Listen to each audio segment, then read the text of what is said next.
चिरंजीव राव जी, बहुत बहुत स्वागत सूर्य समाचार पर आपका। सबसे पहले आपसे यही जानना चाहेंगे कि कैसी तैयारियां चुनावों को लेकर, क्योंकि चुनावी ताल अब बज चुकी है। 1 अक्टूबर को हरियाणा में चुनाव। सबसे पहले तो आपके माध्यम से मैं सभी जो आपके श्रोता है उनको बधाई देना चाहूंगा, हरियाणा के प्रदेशवासियों का, क्योंकि लोकतंत्र का सबसे बड़ा त्योहार कोई होता है जो हमारे चुनाव होते हैं। इसके लिए सभी को बधाई देता हूँ। और मेरा ये मानना है, कोई भी राजनीतिक व्यक्ति जो होता है वो पूरे 5 साल 24 घंटे लोगों के बीच में जो रहता है वो चुनावी मोड के अंदर हमेशा रहता है। तो मुझे लगता है कहीं ना कहीं अभी चुनाव का बिगुल जो बच गया, हमारे कार्यक्रम जो है बढ़ जाते हैं। पर मेरा ये मानना है कि हम सब लोग जो भी अ, राजनीति के अंदर है उनको हमेशा लोगों के बीच में रहना चाहिए।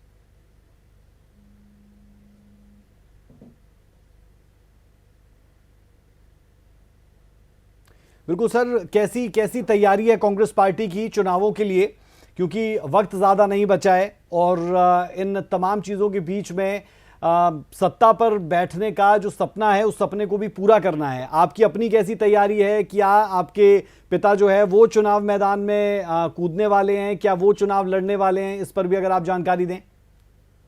देखिए, मेरा ये मानना है कि जैसा कि मैंने आपको बताया, लगातार पिछले 5 साल से हम मेहनत कर रहे थे, लोगों के बीच में हमेशा रहे हैं। और मेरे तो कार्यक्रम अभी पिछले 1.5 महीने से लगातार चल ही रहे थे। आने वाले समय में हम उसको और ज्यादा तेजी देने का काम करेंगे। जहां तक कांग्रेस पार्टी की बात है, आप जानते हैं कि अभी करीबन 2500 लोगों ने हमारी जो 90 विधानसभा है उनके लिए आवेदन दिए हैं। इससे साफ बात चलता है कि लोगों के मन में ही नहीं, नेताओं के मन में भी ये बात है कि कांग्रेस पार्टी अब की बार सत्ता के अंदर आएगी। जो लोगों ने पिछले 10 साल जो झेलने का काम किया है एक ऐसी सरकार को जिसने लोगों को रोजगार देने का काम नहीं किया, महंगाई अपने चरम पर बढ़ा दी। आप देखिए, भ्रष्टाचार हर जगह, हर डिपार्टमेंट के अंदर है, नगर परिषद में है, नगर पालिका के अंदर है। मेरा ये मानना है कि लोगों ने मन बनाया है बदलाव। बात आपने मेरे पिता और मेरी टिकट का कहा, ये फैसला तो कांग्रेस पार्टी के हाईकमांड को करना है। और जिसको भी पार्टी टिकट के लिए कहेगी वो पूरी तरीके से तैयार है। मेरा ये मानना है, हम सब लोगों की एक ही इच्छा है कि सत्ता से बीजेपी को हटाया जाए, क्योंकि लोगों ने मन बना रखा है अब की बार बदलाव के लिए, कि एक ऐसी सरकार को जो किसी भी हर मुद्दे के ऊपर फेल साबित हो। चलिए सर, आपकी बात मान भी लेते हैं कि लोगों ने मन बनाया है, लेकिन क्या पार्टी के नेताओं ने मन बनाया है? क्योंकि आपसी सिर फुटअव्वल बहुत ज्यादा नजर आती है और अब तो कुछ ऐसी चीजें भी सामने आई कि दिल्ली में बैठक हुई और वहां पर भी तनातनी देखने को मिली। हालांकि फिर कुमारी सैलजा मीडिया के सामने आई, उन्होंने कहा कि नहीं, ऐसा कुछ नहीं हुआ, ये सारी खबरें गलत है। लेकिन हम वक्त वक्त पर देखते हैं कि अलग अलग धड़ों में बटी हुई कांग्रेस पार्टी नजर आती है। ये एक बड़ा चैलेंज आपके सामने कि सबको एक साथ लेकर आगे बढ़ना और सबके सब एक ही सुर में कहें कि हाँ, हमें इसी दिशा में आगे बढ़ना है। देखिए, मुझे लगता है हर जो कार्यकर्ता है कांग्रेस पार्टी का, ये नेता है, उसकी एक इच्छा ये है कि फिर एक बार हम यहाँ हरियाणा में सरकार बनाए। और मुझे लगता है कोई भी नेता हो और क्या कोई भी कार्यकर्ता हो, उसका अंतिम लक्ष्य यही है कि कांग्रेस पार्टी मजबूत होए। हमारे जो नेता हैं आदरणीय खड़गे जी, जो हमारे राष्ट्रीय अध्यक्ष हैं, हमारे पूर्व राष्ट्रीय अध्यक्ष राहुल गांधी जी के हाथ मजबूत करें, इसके लिए कहीं ना कहीं हम सब लोग मेहनत कर रहे हैं। और मैंने हमेशा इस बात को कहा है कि कांग्रेस पार्टी के नेताओं के अंदर हो सकता है कभी कभार किसी मुद्दे के ऊपर मतभेद हो सकता है, पर हमारी सबका एक बड़ा परिवार है। हमेशा हम लोग मिलके कांग्रेस पार्टी के लिए काम करते हैं और आने वाले समय में भी आप देखेंगे कांग्रेस पार्टी का हर कार्यकर्ता, हर नेता एक साथ मिलकर कांग्रेस पार्टी को वापसी के लिए मेहनत करेगा।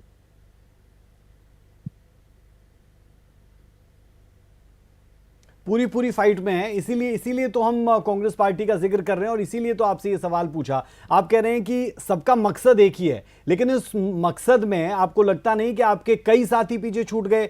उसमें से एक प्रोमिनेंट नाम तो किरण चौधरी का है, क्योंकि वो हाल ही में कांग्रेस पार्टी को छोड़कर बीजेपी का दामन उन्होंने थाम लिया और ऐसी नाराजगियों के सुर अलग अलग लोगों की तरफ से दिए जाते हैं।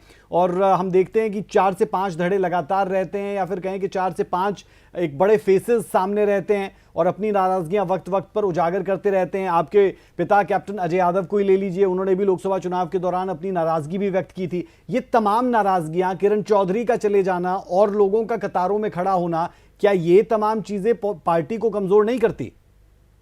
आप लोगों ने भी देखा होगा कि लगातार कांग्रेस पार्टी का जो परिवार है वो बढ़ता जा रहा है। पिछले दिनों में आपने देखा था करीबन 34 से ज्यादा पूर्व विधायक कांग्रेस पार्टी में शामिल हुए।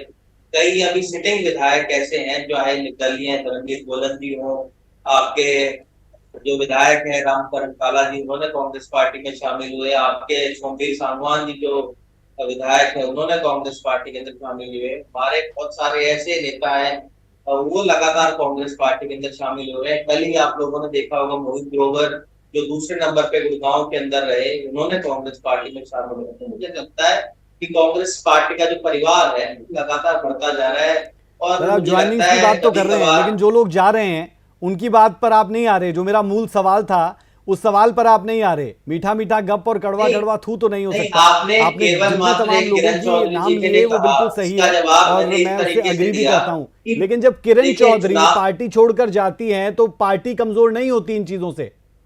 देखिए मैंने जैसा आपको बताया, चुनाव के समय आवागमन नेताओं का रहता है। मूल रूप से पार्टी की जो विचारधारा है, जो उसके साथ जुड़ा हुआ है, वो लोग मजबूत होने चाहिए। कांग्रेस पार्टी का कार्यकर्ता और कहीं ना कहीं जो लड़ाई लड़ता है वो कार्यकर्ता लड़ता है। आप लोगों ने जैसा कि बताया कि किरण चौधरी जी हमारी पार्टी छोड़ के गई, पर मैंने आपको ये भी तो बताया कि कितने और लोग हैं जो कांग्रेस पार्टी में लगातार शामिल हो रहे हैं, चाहे वो विधायक हो, सांसद हो, जिन्होंने हरियाणा में पूरा नाम इनका है। तो मुझे लगता है कांग्रेस पार्टी का परिवार पूरी तरीके से मजबूत है, इंटैक्ट है, और आने वाले समय के अंदर और भी आप देखेंगे बहुत सारे नेता हैं जो कांग्रेस पार्टी में शामिल होंगे। ठीक है चिरंजीव राव जी, एक एक आखिरी सवाल मैं आपसे करना चाहता हूं। सवाल ये कि एक तरफ चल रहा है हरियाणा मांगे हिसाब, दूसरी तरफ कुमारी सैलजा जो है वो अलग तरह से अभियान छेड़ती हुई नजर आती हैं। और जब बात होती है संगठन की और संगठन की मजबूती की और संगठन को बनाने की, तो वो संगठन ही नहीं बन पाता। ये तमाम चीजें भी तो एक बड़ा क्वेश्चन मार्क रहेंगी। और वो ये तमाम चीजें हम पूछ इसलिए रहे हैं, सवाल तो हमेशा होते हैं, आप लोग इनकार भी हमेशा कर देते हैं, लेकिन अब जब महज 40 दिन का वक्त बचा है, इन 40 दिनों में ये तमाम चीजें होना अब मुमकिन नहीं है कि वो तमाम जो दिल जुड़े जुड़े नहीं है वो जुड़ जाएं, वो भी पॉसिबल नहीं है। संगठन बन जाए वो भी पॉसिबल नहीं है। ये तमाम चैलेंजेस आपके सामने हैं। हो सकता है कि आप चुनावी मैदान में प्लस पर हों, लेकिन ये तमाम चीजें आपको माइनस पर नहीं ले जाती। आप देखिए बीजेपी के अंदर बहुत सारे नेता हैं जो अपने पार्टी के नेताओं के खिलाफ बयानबाजी करते हैं। राव इंद्र जी जो आप देखते हैं लगातार वो बयानबाजी करते हैं, मुख्यमंत्री के खिलाफ भी करते हैं और नेताओं के खिलाफ करते हैं। आपके जो अनिल विज हैं, जो पूर्व आपके मुख्यमंत्री जो गृह मंत्री है, उन्होंने कितने संगीन आरोप अपने नेताओं के ऊपर लगाया। तो मुझे लगता है कहीं ना कहीं जो मनभेद है वो बीजेपी के नेताओं के अंदर, कांग्रेस पार्टी के जो नेता है, हो सकता है हमारा किसी मुद्दे के ऊपर मतभेद हो पर मनभेद किसी के अंदर नहीं है। और मैंने जैसा आपको बताया, संगठन के अंदर कोई मजबूत होता है तो वो आपका कार्यकर्ता होता है। कांग्रेस पार्टी का जो कार्यकर्ता है बहुत मजबूत है, लगातार वो फील्ड के अंदर काम कर रहा है और यही नतीजा रहा। पिछली बार जहां हम एक भी सीट नहीं जीते थे लोकसभा में, अब की बार हम 5 सीट जीत कर आए और एक भी सीट ना जीतने के बावजूद भी हम लोगों ने पिछले विधानसभा चुनाव में 31 सीट जीती। तो मुझे लगता है कांग्रेस पार्टी का कार्यकर्ता तब भी मजबूत था, आज भी मजबूत है। और मेरा ये मानना है हर नेता एकजुट होकर कांग्रेस पार्टी की वापसी के लिए लड़ाई लड़े।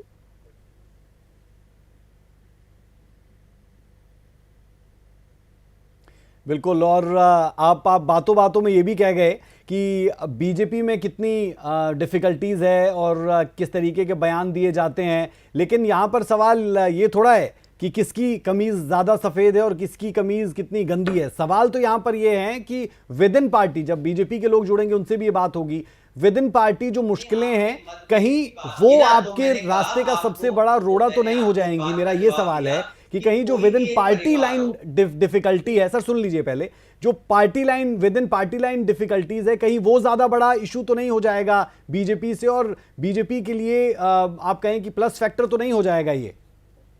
देखिए मैंने जैसा आपको बताया, कांग्रेस पार्टी के अंदर हो सकता है कि हमारे कुछ मुद्दों के ऊपर मतभेद हो। तो आपने अनिल विज जी का पिछले दिनों में स्टेटमेंट देखा होगा जिसमें उन्होंने कहा कि हम तो डूबेंगे पर आपको भी ले डूबेंगे। इससे बड़ा स्टेटमेंट आज तक आपने कभी नहीं सुना होगा कि कांग्रेस पार्टी के किसी नेता ने इस तरह का कहा होगा।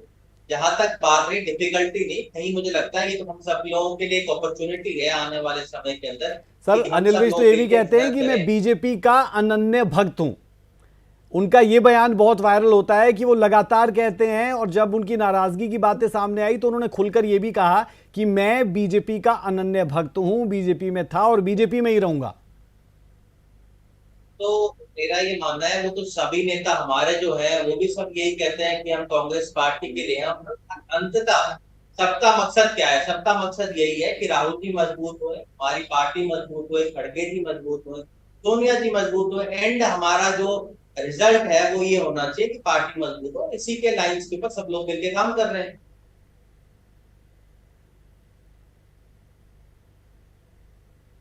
बिल्कुल, चलिए, बहुत शुभकामनाएं आपको चुनावों के लिए। और तारीखों का ऐलान अब हो चुका है, तो ये साफ हो चुका है कि 1 अक्टूबर को हरियाणा में चुनाव होने हैं। ये चिरंजीव राव को आपने सुना, हमारे साथ जुड़े थे, बहुत बहुत शुक्रिया आपका सूर्या समाचार से बातचीत के लिए, आपने अपना अमूल्य वक्त दिया।